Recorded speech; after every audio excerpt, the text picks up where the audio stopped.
Hey y'all, it is Giacomo. Good Thursday morning to you. How you doing? Shalom to my Hebrews. Speaking of Hebrew, I'm going to talk about this Gina Carano situation. Those of you who probably know by now that Gina Carano, the former mixed martial artist turned actor, what have you, a lot of people have gone from the fight game to acting to everything else, so why not her instead? As well, I should say. She just got herself fired from several tweets. Here comes cancel culture.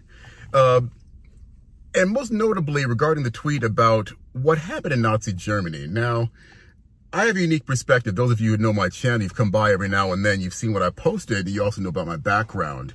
I'm a brother, yes indeed. I am 1/8 Italian. I am mixed with Cherokee Indian as well as Scotch-Irish. I am a convert to Messianic Judaism. It's been about 11 years or so. I can read Hebrew, not very well like most ethnic Jews and people that were raised Jewish. I'm still learning. It's a learning process because I wasn't grown up with the language after all, but I can rattle off Hebrew phrases on occasion with the best of most people who didn't grow up with the language, like I said. And that being the case as well, I have a very high degree of sensitivity for the Jewish people. They are my brothers. We call them Big Brother Judah in my congregation. I also have very high sensitivity for the land of Yisrael, not just the nation known as Israel, but the people, Yisrael. It's all 12 tribes comprised of the 12 original brothers, the sons and daughters, the sons that is, the sons of Israel. The used to be called Jacob, of course. So when it comes to things like the Holocaust and Hitler, and we call Shoah, or Holocaust, that is Shoah, I'm extremely sensitive, of course, and I bleed for my Jewish brothers and sisters who, I'm sure there's still a lot of Holocaust survivors around, and sons and daughters and granddaughters and grandsons of Holocaust survivors. Nobody should really take what happened during the Holocaust out of context. Unfortunately, it happens all the time. People say this president's Hitler, that president's Hitler, this president's Hitler, you know. And very recently, now it's not even so much the presidents, but people who have supported them have been likened to Nazis and Nazi sympathizers and white supremacist sympathizers. I voted for Trump twice, okay? It's very clear by this chai around my neck, which means life. And if you can see them, I am wearing zitziot around my waist. I am Yisrael. I am not a Nazi sympathizer. I am not a white supremacist supervisor, nor do I believe in anything about Nazism, because I've read it. Embedded in that word Nazi is the word socialist. So start there with any kind of criticism. Now, if you want to go back and read her tweets if they haven't been taken down or her account been canceled so far, a little air here. She made a comparison to the way that people are treating each other and being turned against each other by their leaders in the same way that the neighbors of the Jews turned against their brothers and sisters and eventually turned them in.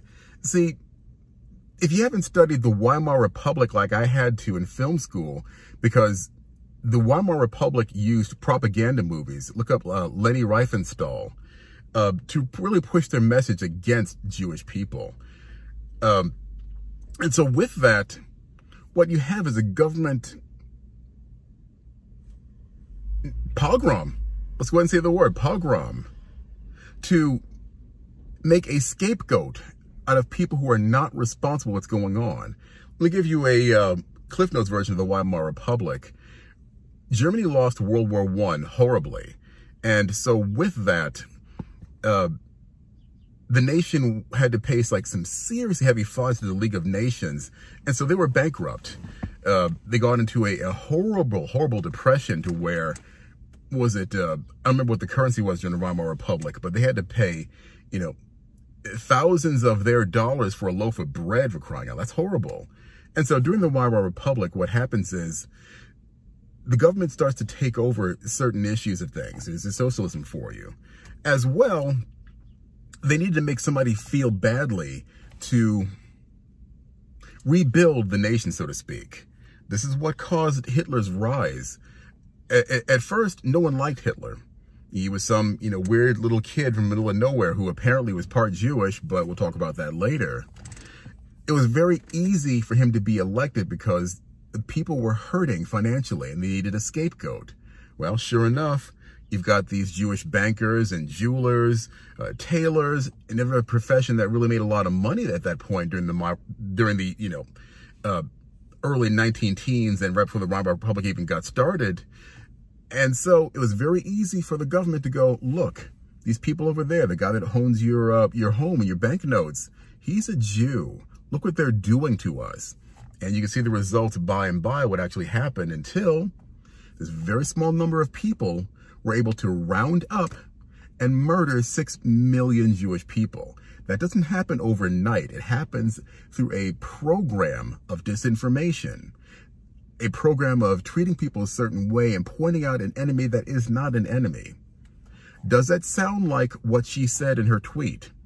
What she was saying is that the government has been turning a lot of people, really conservatives, Trump supporters, into this massive demon, literally demonizing these people, myself included, and having them lose their jobs, their livelihoods, kicking them off social media and everything else like that.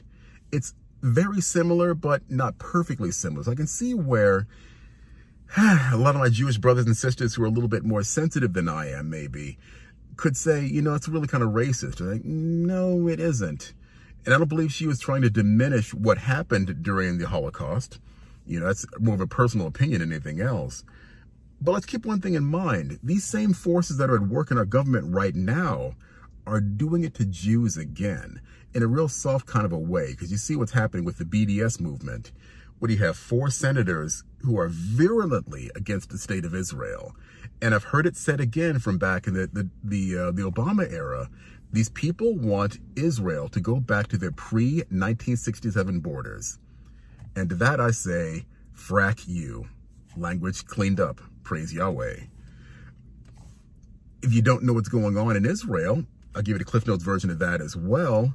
Those borders were won after the 6-Day War. And, to the victor go the spoils. I'm sure there have been many, many wars all around the world where someone moved into a territory after claiming that territory in a right combat and said, you know what, this little area right here, it's ours now. Bye. Same with Israel. Everybody has the right to do that. But no, let's talk about the Palestinians, people that have never actually existed. It was their land first, of course, and so the Jews are squatting on that land. No. I don't want to go too far down that rabbi trail, boys and girls. Suffice to say, Gina Carano just lost her job and her respect for something that people do all the time. And I don't think it's fair. And you shouldn't think it's fair. You shouldn't stand for it. But then we're talking about liberal Hollywood here, so I don't expect too much.